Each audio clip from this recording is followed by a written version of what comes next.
Tekashi 6ix9ine. Tekashi 6ix9ine. You just caught me off guard. I really did not think that you was gonna ask me this question. I didn't even think you was gonna bring his name up. You made a lot of comments about Tekashi, both on Vlad TV and on your own social media. Right.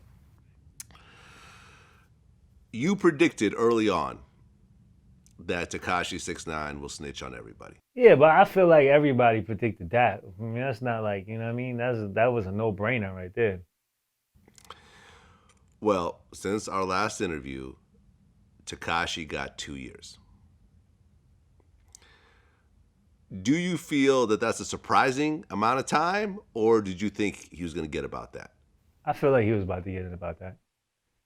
I didn't think that they was going to let him go. I really didn't think that.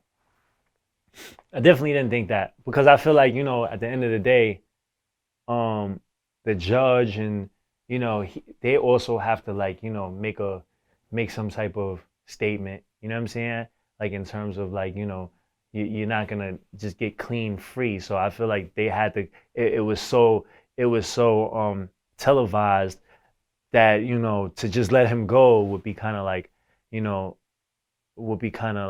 showing the kids and anybody else that, you can just do whatever and no consequences. So I feel like the judge still had to give him something. I kind of knew that. Well, he got 2 years. And I actually found the breakdown of everyone involved in this case. And I'm going to kind of go down the line here. You got the breakdown, Vlad? I got the breakdown. All right. Bat got 20 years. Shotti got 15 years. Mel Murder got 11 years. Roe Murder got 5.5 years. Crippy got 5 years. Ish got 5 years. And Kuda B, I don't think has been sentenced yet, but he's facing 5 years. On top of that,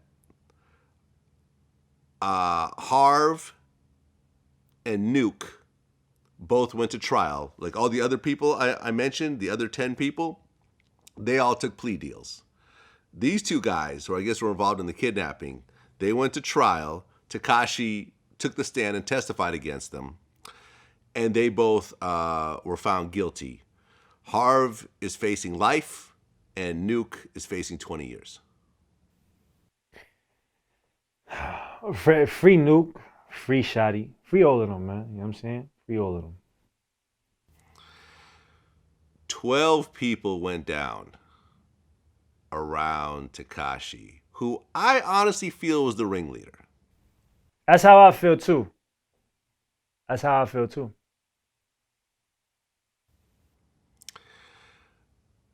I remember, I think it was Sarah Molina. She said that a kid with rainbow hair took down the 9 Trey Bloods, which is the oldest blood set in New York.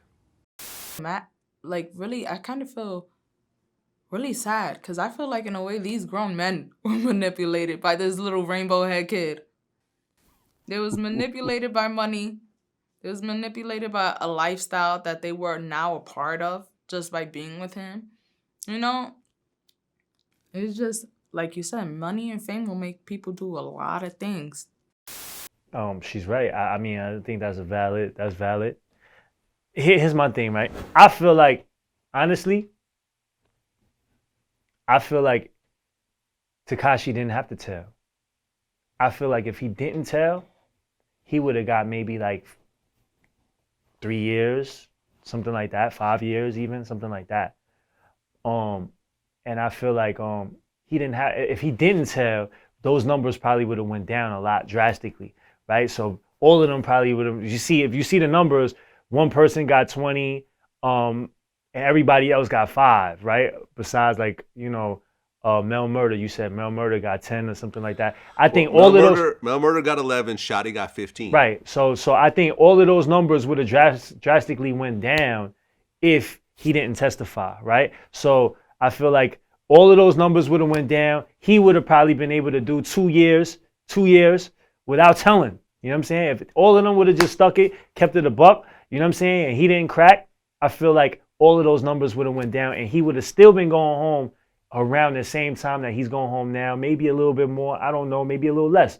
You don't know about these things, right? But if they didn't tell, you know what I mean? If he didn't tell, then their case would have been a lot weaker. You understand what I'm saying? So, and if he would have did that and he would have came home, I feel like he would have been like really, really like right now, I feel like he can still come home and have a career and do something, you know what I'm saying? But I just don't feel like it could ever be where it could have been. You know what I'm saying? Where it would have been. I don't feel like it's gonna be where, but if he would have took it like a man, you know what I'm saying? And if he really would have took it like a man and didn't tell, I feel like by the time he came home, he would have been like that. Like nobody could ever say anything to him. Like it would have just been valid all across the board. And I feel like, you know, he fucked that package up, man, because he didn't even have to tell.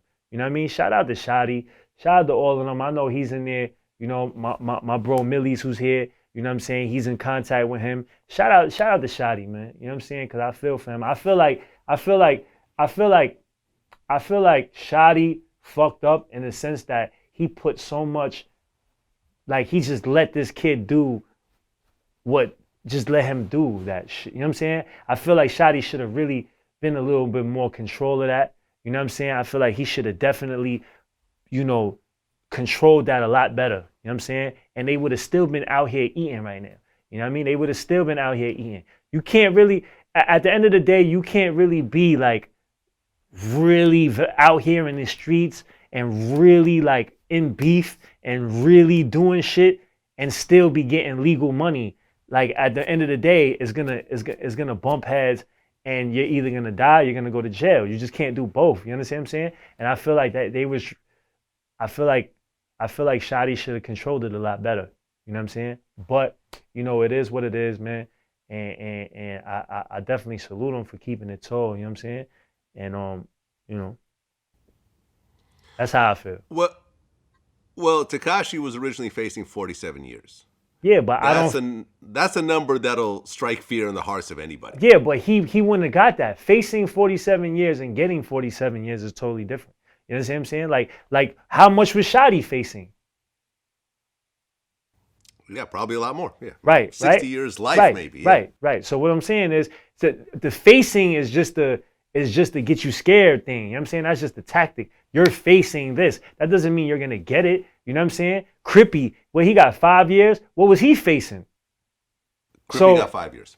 So what was he facing? I'm sure he wasn't facing 5 years. You know what I'm saying? I'm sure he was facing like another 50, 60, whatever. You know what I'm saying? So you don't have to, like, at the end of the day, he told immediately. Like, you know what I'm saying? He didn't even wait to tell. You know what I'm saying? He just told immediately. Like, you know what I mean? A lot of times, like, the feds, the police, they need you to tell. You know what I'm saying? They'll come up with all types of stuff, but their evidence won't be strong unless somebody cracks and unless somebody tells. You know what I'm saying? So I feel like that whole crew would have really, like, you know, would have really like, they wouldn't have had the same outcome that they have right now if you know, the rainbow hair boy didn't tell.